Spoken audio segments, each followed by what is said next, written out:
Hey everybody, welcome back to my channel. Shout out to everybody in the chat. Thank you so much for waiting patiently. Thank you for being here. Shout out to everybody. Make sure you guys are hitting the like button. Now, I want to have a very special guest here. All right, let me show you her page. I have pinned her page in the comments. This is Natalie from Scientology Life After a Cult, and she's going to have a quick chat with us about a little bit about her experience. You guys might have seen her on Aaron's channel growing up in Scientology, but she's also been speaking against Scientology for many, many years.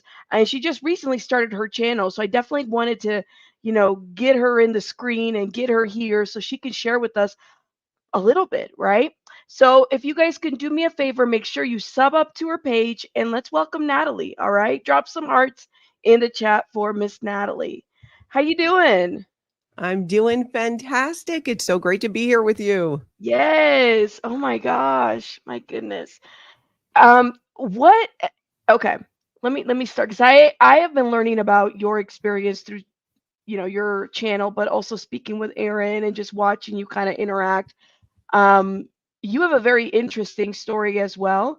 And I was just sharing in the backseat, I'm like, you look so how do I say this? Um, there's a young vibe about you. And I did not know that you're in your 50s. I had no idea. I said, wait, what? She's like 30. She's my age. We're the same. I love that. I absolutely love that. And thank you very much. Yeah. I'm 53. I think a lot of it is like I was telling you, I got such a late start in life in really living my own life after growing up in Scientology, being in the C organization, being a staff member, being an everyday Scientology parishioner for 35 years. And there's so much of my life that I didn't get to experience or I couldn't even explore curiosities I had about things because everything needed to be about Scientology. And Hmm. doing it now, I am just curious about everything. And I think that lends itself to, I would definitely say I have more like a childlike curiosity. And I'm always touching things I shouldn't be touching. That's I think interesting. it helps. I think it helps you be, live young, feel young. I've been out of Scientology for 13 years. So in many Right. ways it feels like I've only been around for 13 years, even though I've been around for 53 years. Oh my God.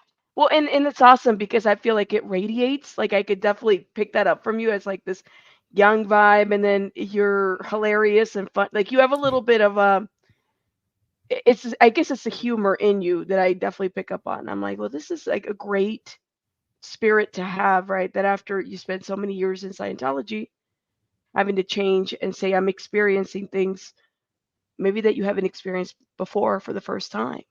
Yeah, exactly. That's very much a part of it. There's going back and picking your life back up. And when you Hmm. grow up in Scientology, it's like, okay, well, then where do I start? Because my mom married a Scientologist when I was 5. And Yes. that's how our family got into Scientology. Oh my gosh.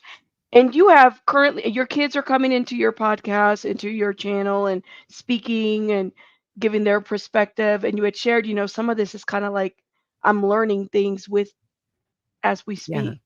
Yeah, I'm learning it in real time. My daughter, my oldest daughter, I have 3 kids and they're adults, and my oldest is 33. In fact, I could probably be your mom. Then my middle one is, how old is she? 31. And Yeah. I have a son who's 25. And my oldest was really involved in Scientology the most. The other 2 experienced it to a degree, but not to the severity that my oldest did. And she chose to come on and share her story. And it's amazing to hear her tell it and hear it from her perspective. I was there, but she's very open and honest too about when I really tried to get her out of Scientology after I decided I was leaving. We had to plan this whole caper to get her out because she was training in Florida to be a staff member at the Church of Scientology in St. Paul. Mm. And so from the time I decided I was going to leave Scientology, which it took a lot for, there were some years where, you have your doubts and then they bring you back in and security check you and reprogram you. And then you're like, okay, well, obviously my doubts were because I'm the a-hole, because I'm not getting something, there's something wrong with me. It's always turned back on you that something's wrong with you. It's not the technology. It's not the organization itself. And you risk losing everybody in your life, especially when you're a multi-generational Scientologist. I was a second generation Scientologist. My kids were third generation.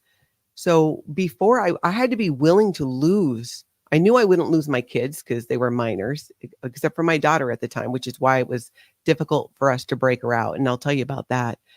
But I had to get to the point where I was willing to lose my mother, my husband, other members of my family and extended family. And that moment came for me in 2008 in November when I was visiting friends who were Scientologists, because this is when I was in Scientology, and I Hmm. was visiting them in Seattle, and there was a mall shooting. And I needed to take the girls I was with, who are like my goddaughters, and go hide out in the back of a Journey store while this was unfolding and going on. And in that Oh, moment back there is when it hit me.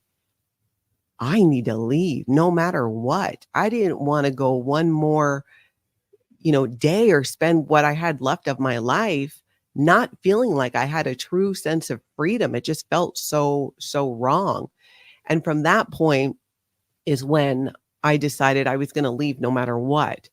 It took me 2 years to leave because if I could, I wanted to leave with my family. And being someone who was raised in Scientology and in the Sea organization, I knew their playbook. I knew what they would do. I had read the uh-huh. manual on how to be a culty Scientologist. So I knew what they would do. And when you're raised in that environment, the training that they have you do as children ends up creating this mentality where you don't you don't have the boundaries that you should have. And because what they want you is to be unfazable, that you can't be phased by things. And it creates this numbness to a degree.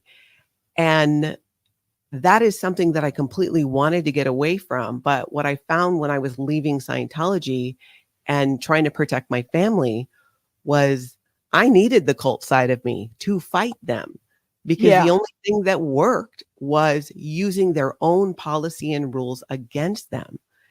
And they hated it. Let me ask you a question though, because I want to. This is a theme that I've noticed as I've been talking to a lot of ex-Scientologists, those people that have left the cult. That there's this pivotal moment that happens, right? For you, it was the shooting and you hiding behind Journey. How does Scientology interpret, things like that, like massacres or shootings? What is their thought process behind, I guess, world disasters and also man-made ones, right?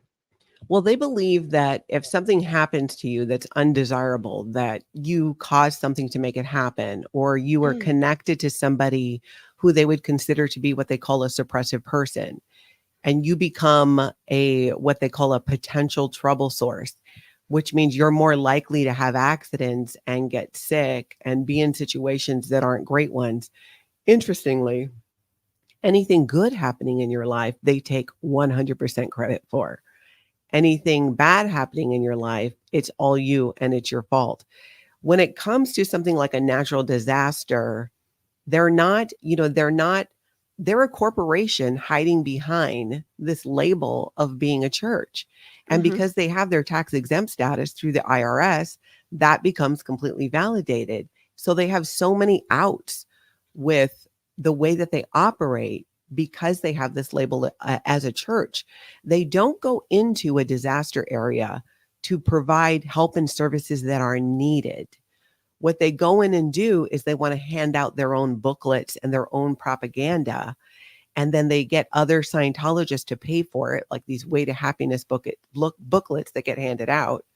They get Scientologists to pay for those. They hand them out when there's disasters. And then they, wear their volunteer minister's shirt and make it look as if they're actually helping and contributing to help that. And they're not.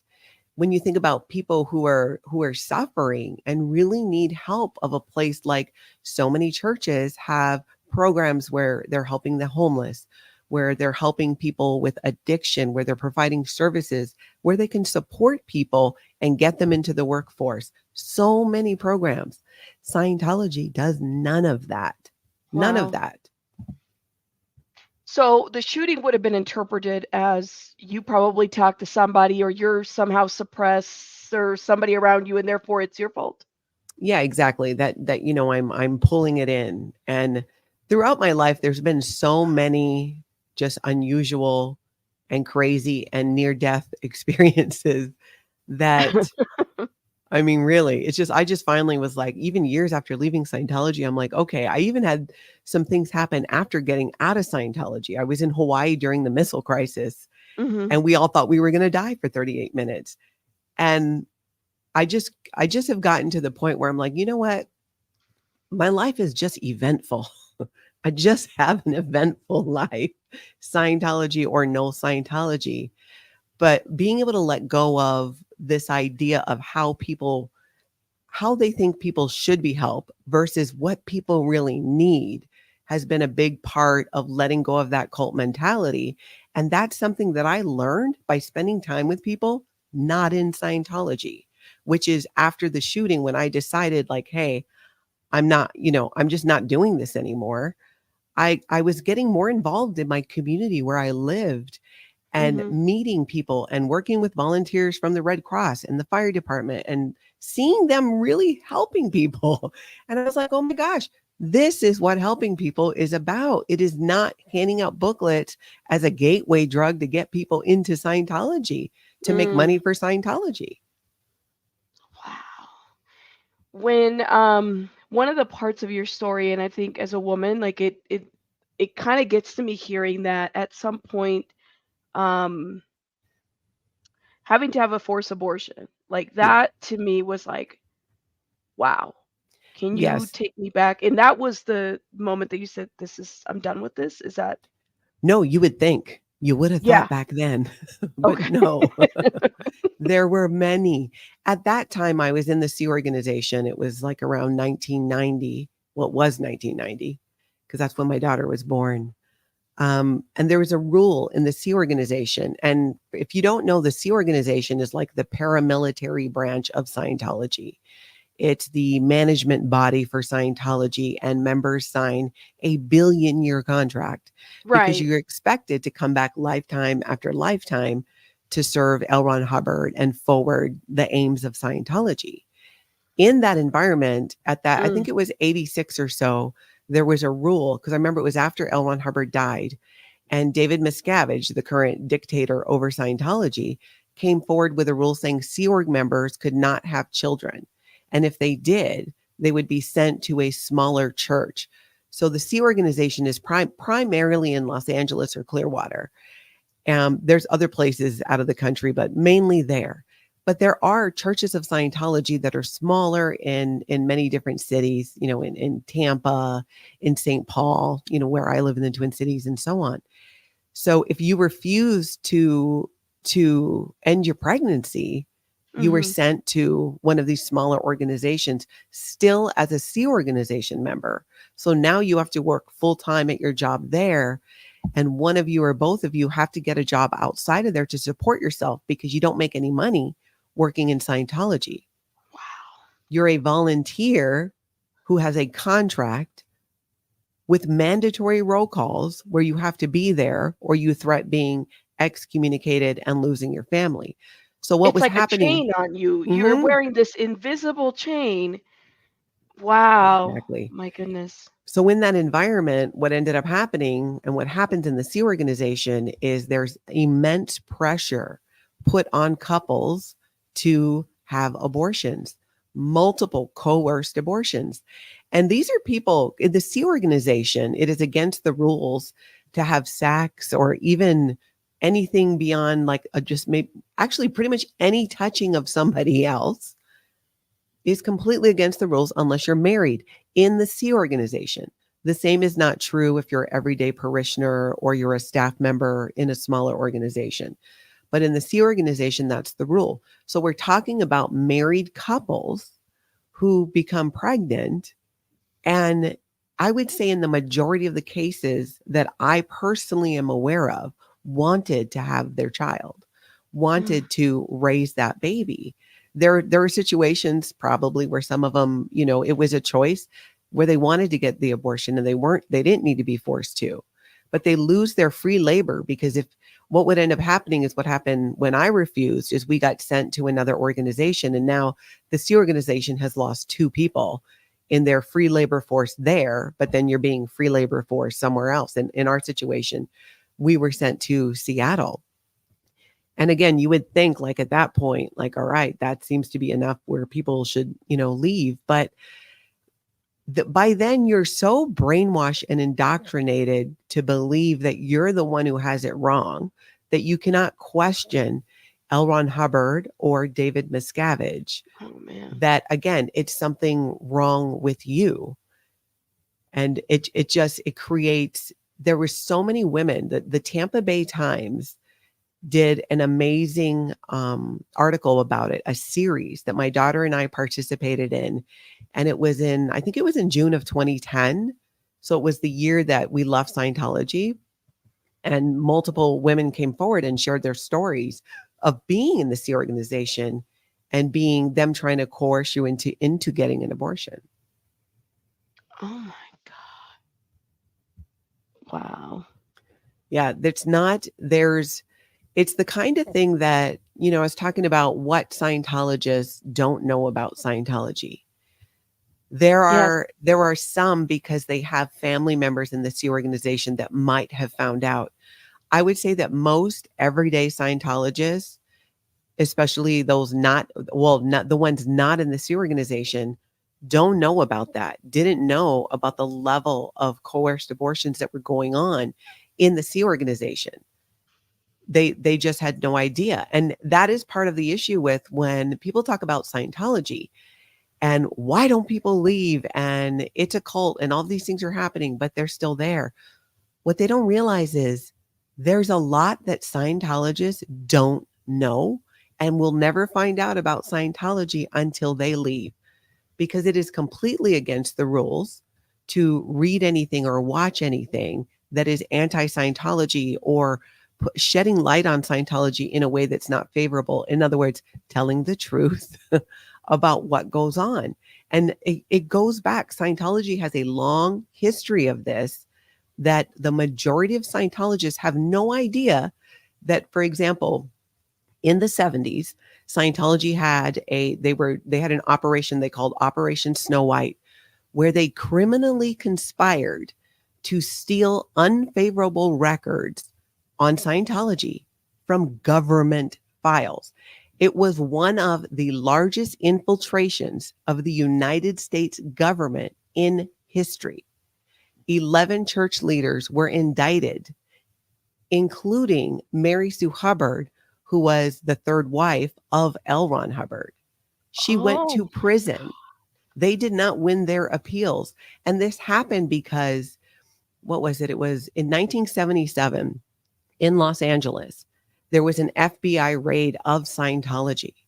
And they found all of the evidence and proof of this, where Scientology, the C organization, this happened across 30 countries. The level to which this infiltration occurred is it's almost hard to believe.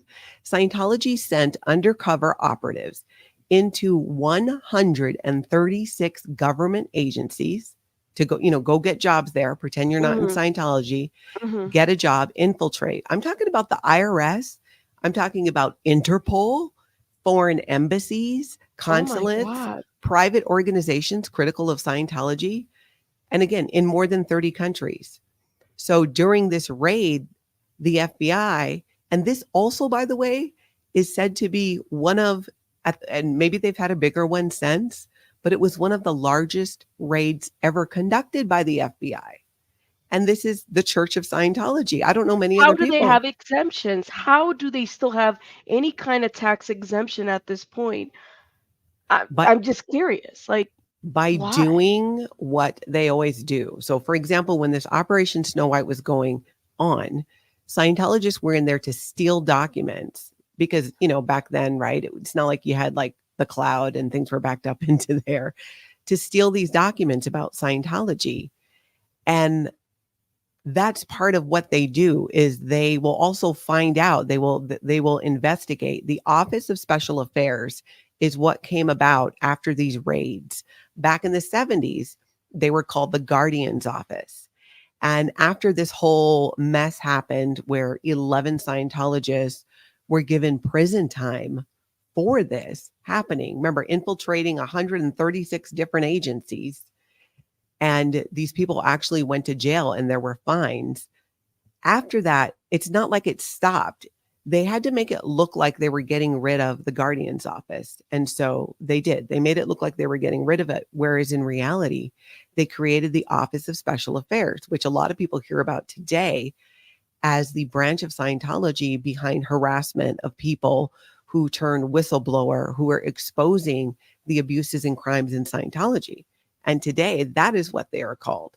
So it doesn't go away. They just morph it into something else, or will temporarily make it look like it's not happening. And then they get right back to it again. What happened in the 90s, which is when Scientology got their tax exempt status, I think it was in 93, Scientology was in full-blown battle with the IRS. There were so many lawsuits going on against the IRS and people who worked for the IRS. It's even said that there were investigations done on people high up in the IRS by Scientology to get the dirt on them, to basically be able to blackmail them and pressure them with this crush of lawsuits funded by Scientologists to just get the IRS to a point where they just cried uncle. And the fact that it's still, I think things are going to, well, I know things are going to change. This is why it's so important to get these stories out there. Yes. Because this is not a situation where they should be continuing to have tax exempt status and operate the way that they do. Because again, we're talking about a history that goes back to the beginning. There were raids by the FDA. Scientology has always had this contentious relationship with law enforcement. And as a child, I found out just how much they didn't want the FBI around when I was about 9-10 years old in 1980. And my mom was working for the Church of Scientology in Hawaii, which is where I grew up. I was born and raised in Hawaii. Mm-hmm. And we would have to go to the church with my mom because she was doing Scientology courses there, and she was a staff member as well for a while. So we would be there evenings and weekends. I was, like I said, about almost 10 years old. My sister was 7, 8 years old, without any supervision. It was 1980. And so we had this side hustle going on where we would color pictures, we would color drawings and try to sell them for a quarter to make money for candy, because I was all about the candy. I still am all about the candy. Still got that sugar bug. So that's all we were trying to do. We wanted to make some money. So we get kicked out of the church because they're like, you can't be doing that here. You can't. I mean, remember, we're like 7 and 9 and just selling our drawings for a quarter so we can buy candy. They're like, you can't do that in here because it's like you're creating another business on top of Scientology, which was so ridiculous. So we took it to the street. Nobody was watching. And we would go visit a security guard across the street from the church whose name was Mark. And we would sell him these drawings that we would color. And, he'd give us money for it. And that was that. At the time, my mom was what was called a body router. That's what they call it in Scientology. The people that you see on Hollywood Boulevard on, different channels that are trying to stop people like on Streets LA from going into the organization. The people out getting the people are called body routers because you're routing bodies into the organization. So my mom would go out, this was in Waikiki, with other people and a clipboard and invite people to come do a personality test. In 1980, it's the same thing they're doing today. So the guys with the vests, they have, they look so, Natalie, they look so young. Yeah. And I was sitting there and I was thinking, I was like, these guys, because I've seen pictures of them, they're all over social media. And I'm just like, they just look so young. And do they truly understand what they're promoting or what they're standing behind? We don't know generationally. No, they only know what they were told. And if they come from a multi-generational Scientology family, then what I'm telling you now, they don't know. They know about the coerced abortions because they're in this organization. And it would be the ones that are in this Sea organization, I should say. I don't know if they all are, but what they're doing is this body routing. And that's what my mom did in 1980.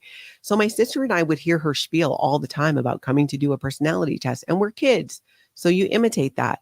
So I had invited Mark to come do a personality test. You know, each time we'd see him, he'd be like, hey, we have a new picture. And then, did you do a personality test yet? Like, I didn't know any better. I just thought, this is what my mom did. So I'd Yeah, invite him yeah. over.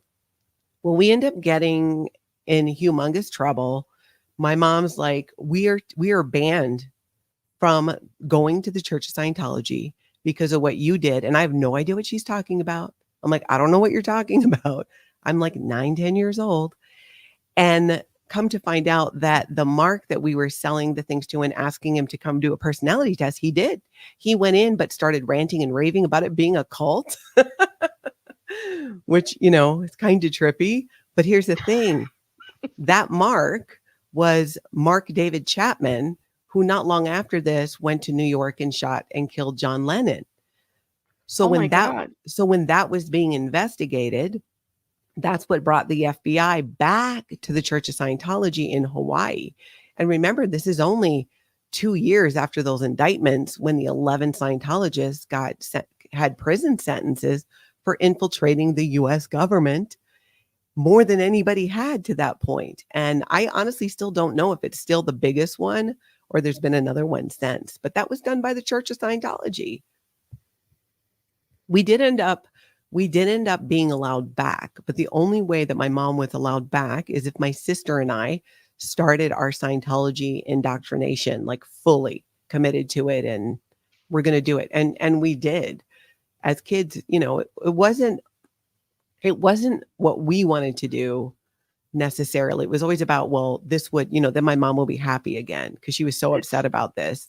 yeah, when you're a child, you just want to please your Yeah. parents. And forget that no one cared that we were out there interacting with this man who was obviously unstable and went on Mhm. to commit a heinous crime. Mhm. Nobody cared about that. All they cared about was that connection, us doing this, resulted in him coming in and now involving the FBI in their investigation when they were investigating him after he murdered John Lennon. Oh my gosh. See, that is just I had no idea about that. Yeah. No Super idea culty. about that. And that's It is another super thing that cool. Scientologists don't know about. Oh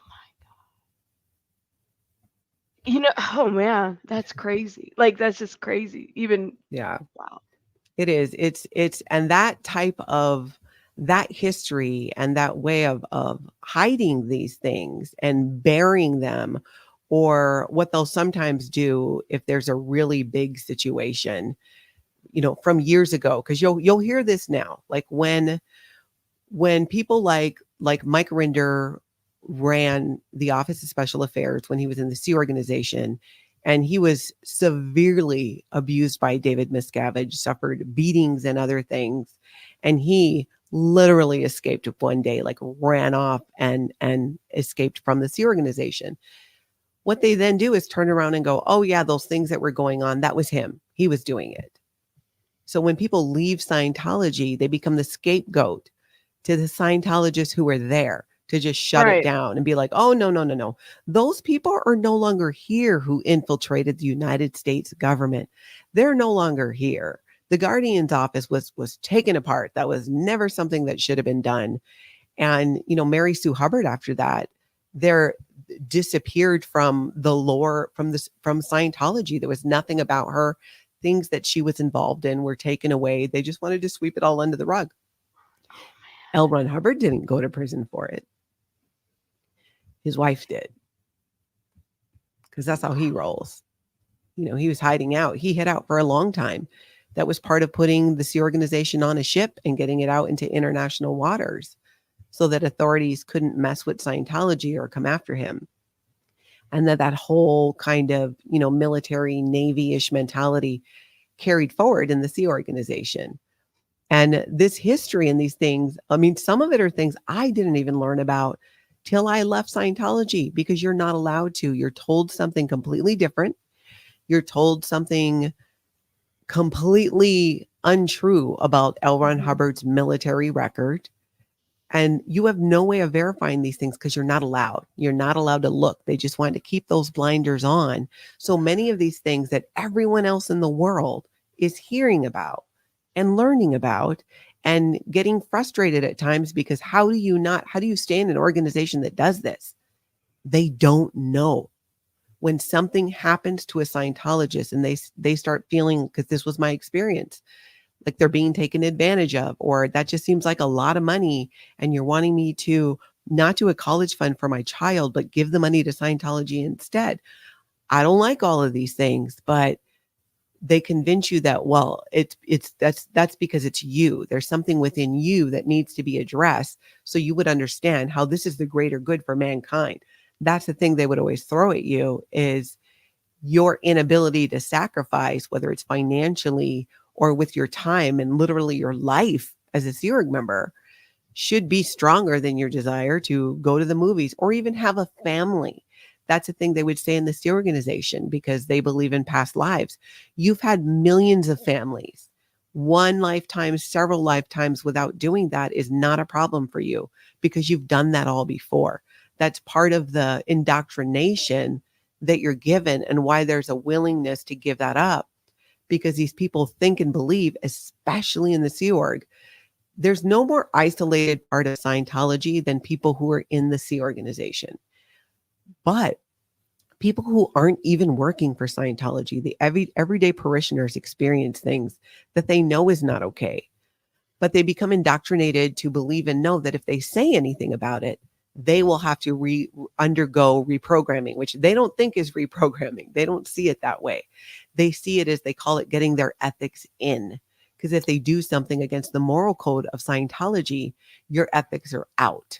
So to be in ethics is good, to be out ethics is bad.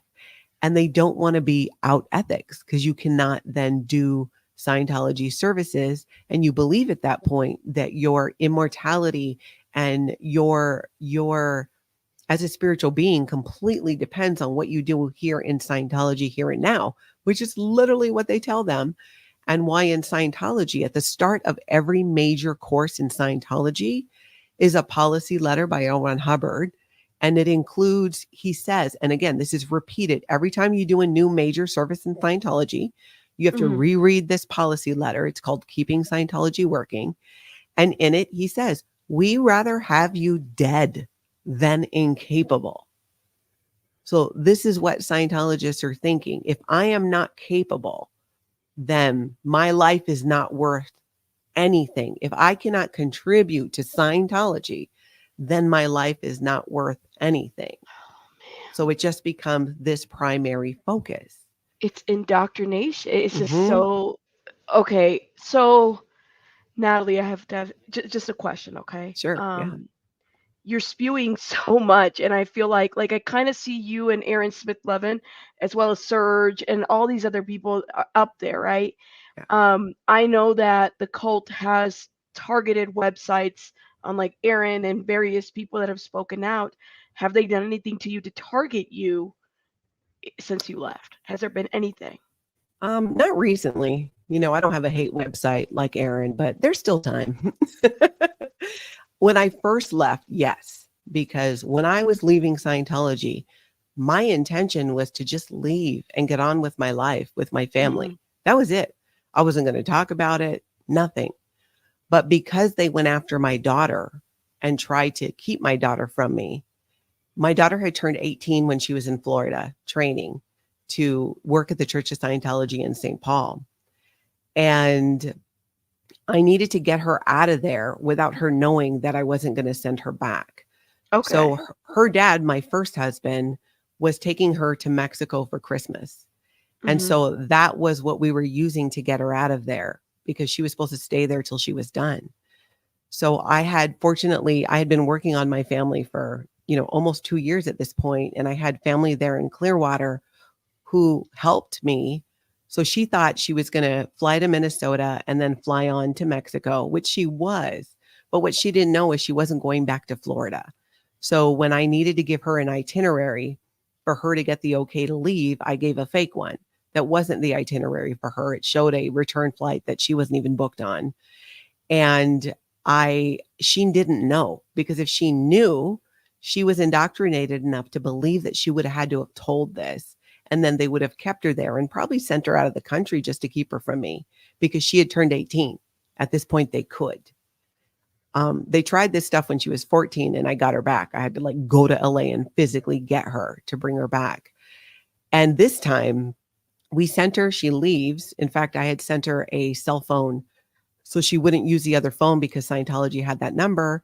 And I had a family member say, tell her it's for Christmas and just give it to her. But Okay. don't do it till she's back at your house. So Scientology thought she was leaving the base, getting on a plane and flying.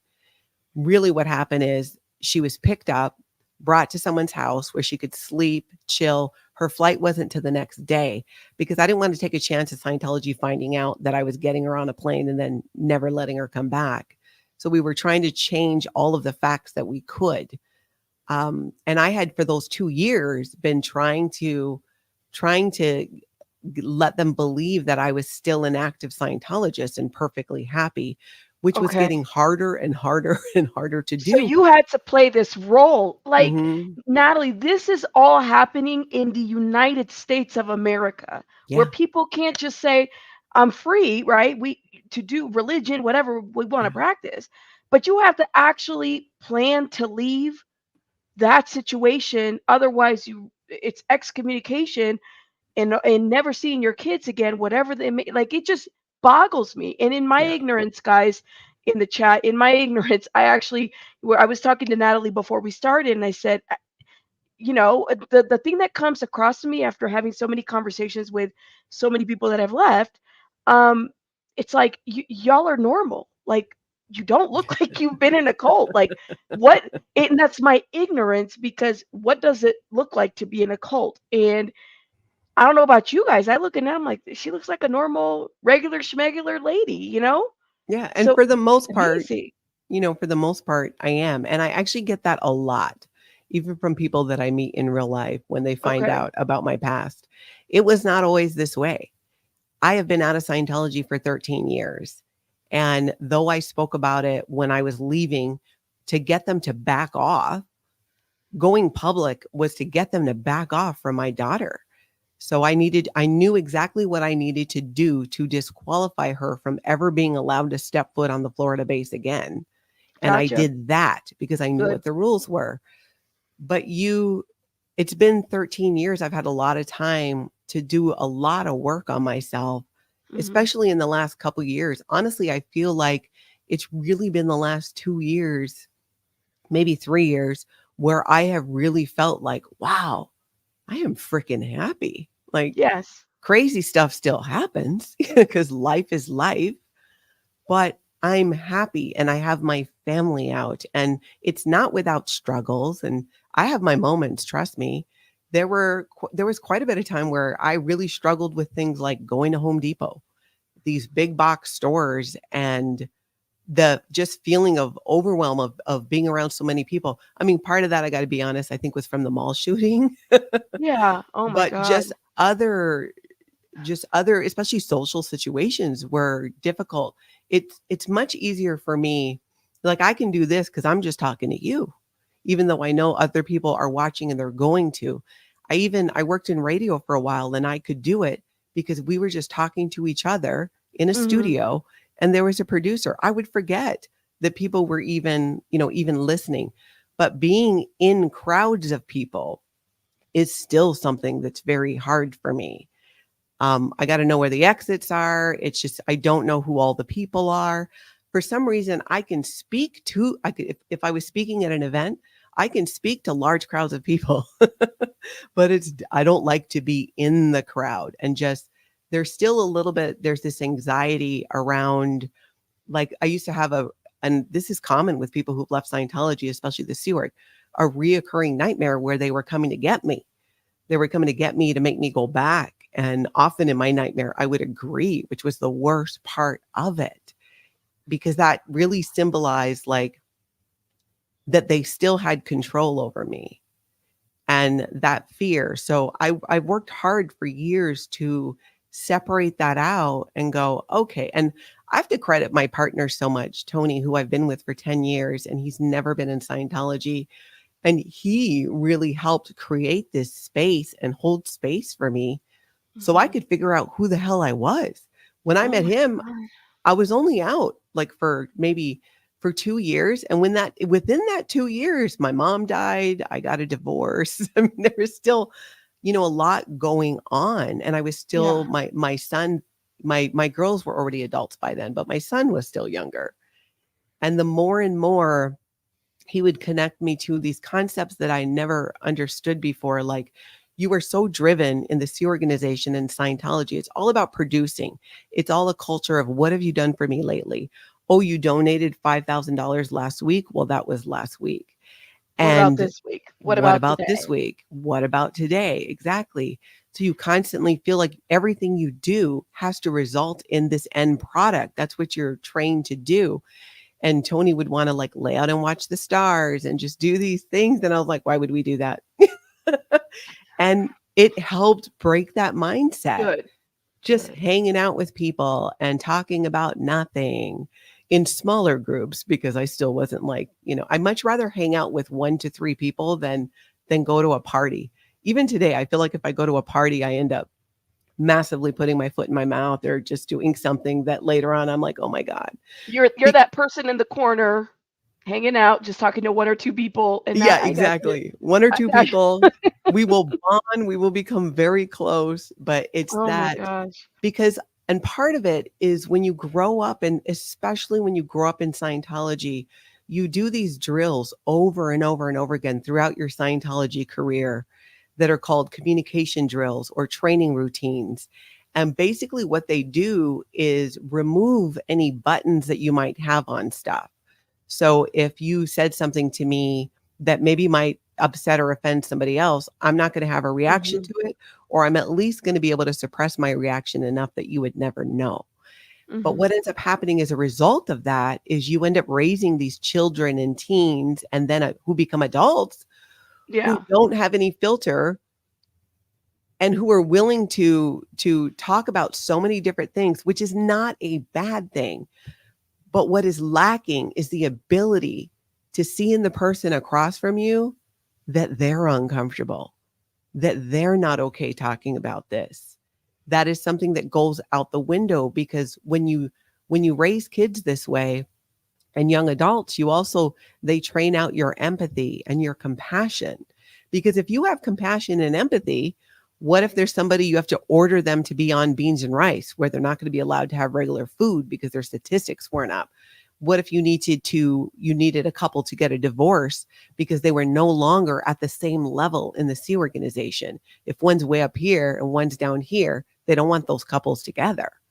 Oh So my there's a lot of gosh. breaking those ties and those bonds. And it was only after I started creating relationships outside of Scientology, which happened only when I decided to leave. Even though I'd been living as a parishioner, I wasn't on staff then. I still very much kept to myself and my family.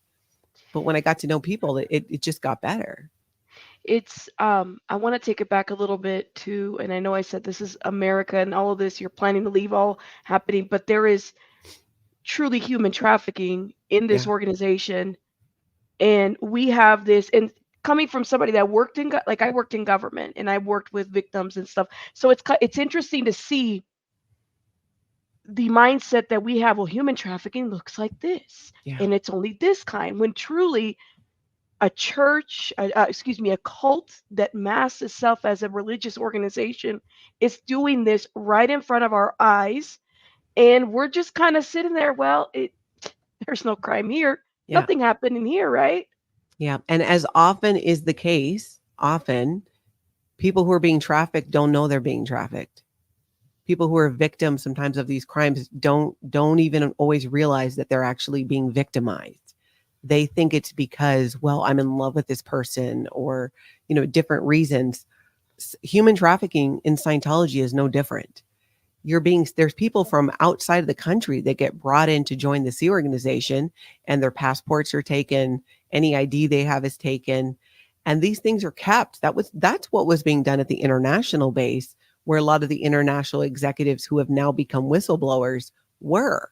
And they exposed a lot of that. You're put into a very vulnerable position of you don't have a driver's license, you don't have a bank account, you don't have a credit card, you don't have a cell phone. So in today's day and age, where are you going to go? What are you supposed to do?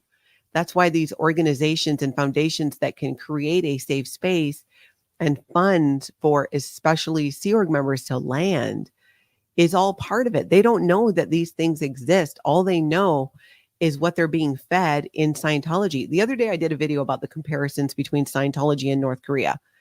It's Okay. just like Oh, that. wow. The propaganda is huge. North Korea is in a much larger scale, Yeah, and in reality, harming way more people. right. Because people are dying. People have died in Scientology, not on the scale of what's happening in North Korea, but the behaviors are the same. I never like even you saying to make that comparison. But what I want to drive home is that it's happening here. Not, Mhm. there's North Korea, but all of this is Yeah. happening right here. Yeah. Oh, And that is how it's happening. The vast majority of Scientologists don't know most of what I just told you because it's kept from them. And the indoctrination becomes you control yourself. If you start having thoughts or curiosity about maybe something you heard about at work about Scientology, you're not going to go look it up because you get in trouble for that. Instead, what you're going to do, like if somebody came into your work and you're a Scientologist and they're like, oh my gosh, did you see that South Park episode? Da da da da da about wow. Scientology and Xenu, the Scientologist is going to excuse themselves from that conversation or just walk off and then report to the church and go, this is what I heard. What's the deal? And then the church will give them their version of events, which back then they were telling Scientologists that what was being shown as confidential material in Scientology, because in Scientology, when you get to a certain point, it's Yes. confidential. Those levels are confidential and they're called the operating Thetan levels. Yes. So if you saw South Park as a Scientologist or you heard that or heard of some things on the internet sharing about Xenu and body Thetans, you're told as a Scientologist that no, they have incorrect information. They have altered information. It's not the real operating Thetan level 3 material, which is why you were able to hear it and not get pneumonia and die, which is what L. Ron Hubbard said would happen if you were exposed to this Hmm. without being ready as a Scientologist, which means you haven't yet paid enough money, given enough of your life to prove that you deserve. Because not only do you have to pay for Scientology, you're constantly having to prove that you deserve it, prove that you deserve to be there, prove that you can be trusted with these upper level material. I always say they're obviously kicking themselves over letting me onto it because I'm just out here running my mouth. Ooh, love it. Love it. Oh my God. What, for those that have never been in the never ends, like myself and others, what can we do to support those that are leaving or, you or others that are speaking out? What can we do to support? I think, in my mind, what you're already doing, which is supporting creators who are getting these messages out and doing it in effective ways, because then you can really reach so many more people with social Hmm. media. Hmm. And I love, like, I just learned how to do shorts on YouTube, and I like making shorts because it's a quick way to get something into somebody's feed. And Scientologists they're on social media as well. And if there's a short or a reel or something having to do with Scientology and they're involved in Scientology, the algorithm is just going to put those things together. Exactly. And it's more Mhm. likely that they would see it. It's more likely that things about Scientology would show up, even the long form videos, continuing to things like supporting the Aftermath Foundation and the foundation that Aaron's going to create to help get the funds needed to help some of especially the Sea Org members leave and people who need that extra help. Those are all things, raising awareness and supporting people who are working on getting that message out. And I would also encourage people to, and why I like to share, my hope is that I can bring more of an understanding of a Scientologist mindset and the Scientology mindset, because with that understanding, it makes more sense why they are stuck there. And many of them are victims. They're complete victims of this system, but don't know it. They don't know it, just like trafficking victims sometimes. They think this is just the way that it is. And having, because I can tell you what helped me, the amount of compassion and understanding and acceptance that has come from people never in Scientology is what I feel like just gave me life. That, Yes. oh, Yes. every time I talk about that, I just get so happy tears about it, because I don't know if you guys realize the impact it has when you share your compassion and your understanding. Because people like, that grew up in the way that I did, we didn't have it. There was no, kissing your owie and giving you a hug. It was, you had to do a contact assist and touch it back, and you had to be quiet during the whole thing. It's such a new feeling that it just really it really gives me a lot of strength. I've been seeing it with my sister, who's joined me on some of these videos. And I've never seen her open up like this, and she's opening up more. She's really quiet by nature, and it can be difficult for her to talk about, but she wants me to keep asking her questions so she can share her story. She has seen the kindest comments and things, just really normalizing that this is not freaking okay. Because we Yeah. grew up, and then as adults, we're led to believe it was us. We were the problem. We wouldn't need such harsh punishment if we would just keep our ethics in. And people, that's why my favorite people are people never in Scientology, which thankfully is most people. Yes. But people like you who are willing to get this story out and who are willing to share these messages and cheer on people who are willing to share these stories, because it's not always easy. There's times where so much of it, I'll do this with Aaron. We'll have a good time and laugh about it. And there's things still that are still really difficult. It reopens wounds, but I'm so okay with that, in large part because what I learned when I did my first video with Aaron a few weeks ago is Yeah. there is a unlimited amount of support from all of you, from people never in Scientology, from other people who've left Scientology and have their own struggles as well, because I feel like everybody's got their own cult. Mine was an actual cult, but people have worked through abuse and trauma and Yes. controlling relationships and controlling Yes. organizations. That is why I think so many people relate, or even would maybe want to watch my channel, because I want to bring that part of it there. Like, hey, we're not that different. And when you go through experiences like this, it creates an effect on you, but we can also help each other through it in the same way. I've heard amazing Mhm. stories from people about their struggles, and my heart has just gone out to them. And I'm like, wow, like you went through what you went through that was so painful. Maybe it was an abusive situation, but you're here supporting me. That's amazing to me. Yeah. Oh man. It is amazing. It just, a lot of us are just curious and we just Yeah. want to know. And I don't want Yeah. to speak for everybody, right? But for me, it's definitely been a point of curiosity. I'll never forget, and I had to go back. I think the very first video on Scientology that I ever did was actually about a year and a half ago. And I hadn't met Aaron or anything. It was on Dr. Eric Berg. And Oh, I was yeah. I didn't know. And that's what led me to see that Scientology does mask itself in other channels and other foundations, and we have to be careful, right? So Hmm. if, plain and simple, if there's an ingredient that you can't have in your diet, you have to read the ingredient box. And that's how I see it. I'm like, Yes. I didn't know, and I felt so bad for, I think his name is Ian Rafalco.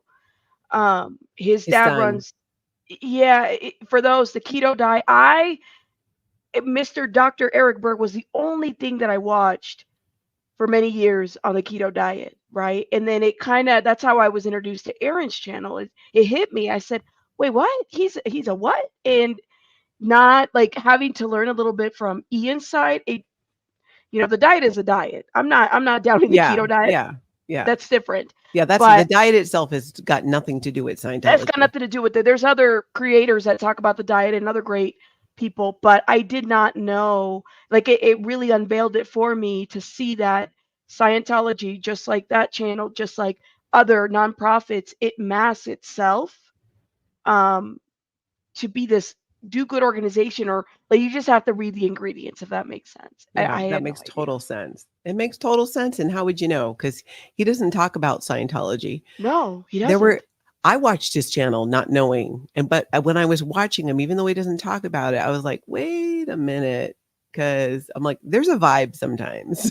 Really? See, and I, as a never in, I would have never picked up. I was like, oh, and I didn't know he was a chiropractor and not an actual, Mhm. like, Yeah, I mean, different kinds of doctors, whatever, but you definitely want to talk to somebody that's more nutritional based, that yeah. is giving you keto advice Yeah, than a and you could hear chiropractor. I'd hear sometimes the way he would choose his words where there's ways that Scientologists speak because Scientology has its own language in a way.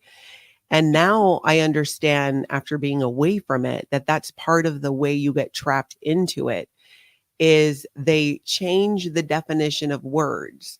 Having Mm-hmm. an open mind in the outside world is a beautiful thing. You want people to have an open mind. You're always told you should really have an open mind. Having an open mind in Scientology is like taking a dump on the dining room table. It's that welcomed. You cannot. It's So seen. satisfying, but not welcome. Exactly. You Anyways. just there's this whole you have to have these blinders on. And in Scientology, open-minded means you're not serious about Scientology and you're willing to entertain these other practices as they call them. It could be other religions or other philosophies. I Mm-hmm. heard there's a Scientologist, I won't say where, who basically married someone who was not in Scientology. Then this Mm-hmm. person was new to Scientology and open to it. And this person had studied a lot of Eastern philosophy and other things like that. So had a lot of books and different things and was very much of that mindset. Um, was told by Sea Org members that they needed to burn those books. And this is an everyday parishioner. This isn't a Sea Org member. And this Mm. is why I want to share the stories of not just people in the Sea organization, everyday parishioners, because I feel like sometimes they get left out. I also think sometimes it might be harder for them to come forward. Um, but the things that they experience are also abusive and horrific. And I don't know if they burned the books or not. I kind of think that they didn't, if I remember it correctly. But that's an example of why you cannot have an open mind in Scientology and you're indoctrinated to believe that there's something wrong with you if you do. Even being reasonable, outside of Scientology is, hey, if you could be more reasonable, or she's being very reasonable about this and it's really helpful. But in Scientology, being reasonable strictly means you're tolerating BS. You're tolerating a violation of Scientology or L. Ron Hubbard's rules. And if you're reasonable like that, it will result in the ending of Scientology. So Mm. again, you are indoctrinated with these blinders, blinders, blinders. I can only look at Scientology. L. Ron Hubbard's referred to as source. As source. He's the source for everything. The man wrote policies on how to wash cars, and that's what people in the Sea Org have to do. Whatever he says goes. He is the source, and now it's David Miscavige. Mm. Jeez. You know what? And I was thinking, I was at the store. I don't know why this came to my head. I said, what would happen? Just a thought. Like, what would happen if one day David Miscavige says, I'm no longer a Scientologist? Would the whole shebang thing come down? Like, what would happen if he just said, that's it. Y'all can have the ship. I give up. I'm out of here. What would I happen? think I think, it's hard to say because many people didn't think Scientology would survive the passing of L. Ron Hubbard. And L. Ron Okay. Hubbard died in January of 1986. Mm. It's something I think about, like who would be next in line because he's a dictator every day, all day. And I know, and Aaron over on Growing Up in Scientology is always making fun of his size. And I'm always like, look, he's short. He can't help that. It's not that he's short. He's fun Yes. sized. Not the Snicker bar candy, fun No, size. he is a fun sized dictator. Oh my God. Somebody said, Tico Tit said, Xenu, take the wheel. Yeah.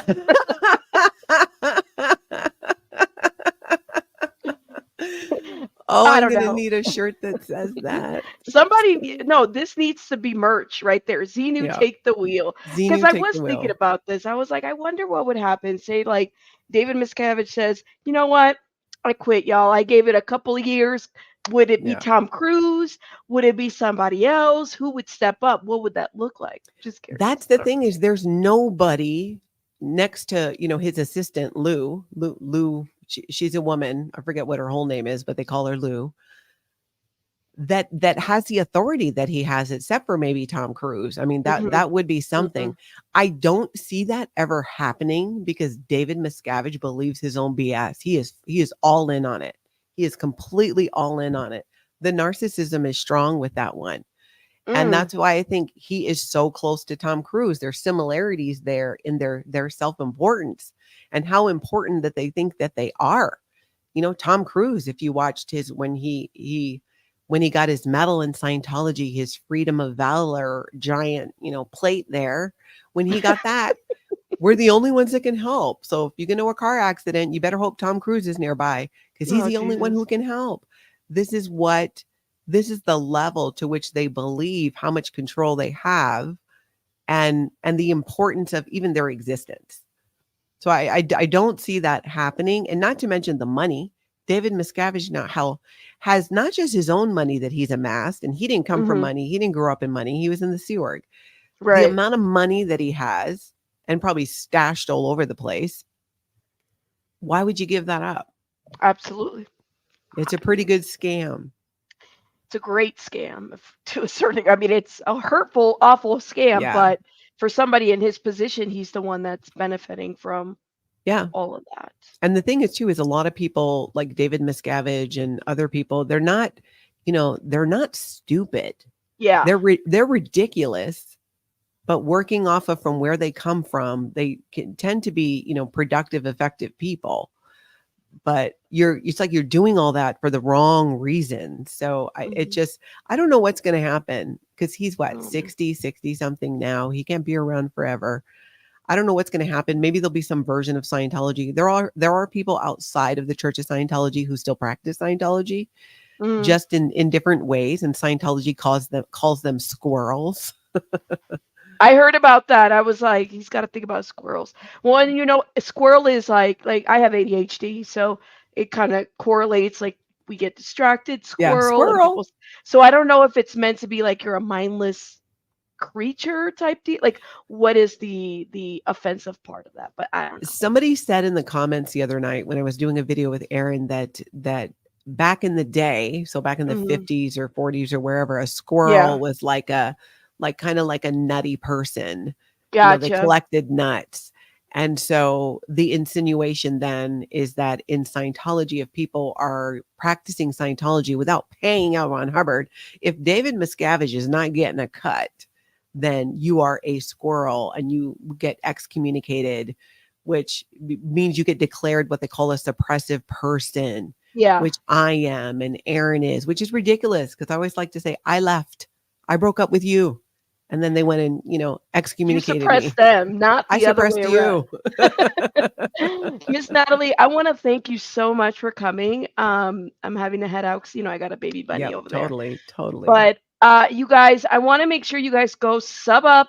All right, this is the channel. Channel is pinned in the comments for you guys to go click in there and just sub up and follow Miss Natalie over there because she's hilarious, And then there's also those deep parts of trying to make sense of it all. And I Yeah. appreciate you for even giving me the time. And Hey, I thank appreciate you. you taking the time and everybody who's here and continues to listen and watch the videos and support that. I appreciate it more than you know. I'll just keep telling you over and over again and crying about it. Yes, do it. All right. You have a good one. You as well. Bye. Before I head out, guys, I want to, first of all, Tinkle Tits McGee, can somebody take Tinkle Tit's device away because he literally bought everybody a membership. Thank you so much. SW says, thank you, Tinkle Tits, and welcome, newbies. Time for a huge celebration. Happy New Year and hit the like. Laura says, as a former Christian who has deep believers and educated, I'm Christian schools. These stories heal me as well. Thank you, Laura. You guys are awesome. Tinkle Tits. Somebody take Tinkle Tits' device. All right. You guys have a great one. I will see about going live later on today because we have some other stuff to cover before the end of the year. But I want to thank everybody for being here. Thank you so much for your support. Tinkle Tits, I want your device today. I will see you guys. Thank you guys so much. Bye, guys. Let me hit that in button real quick.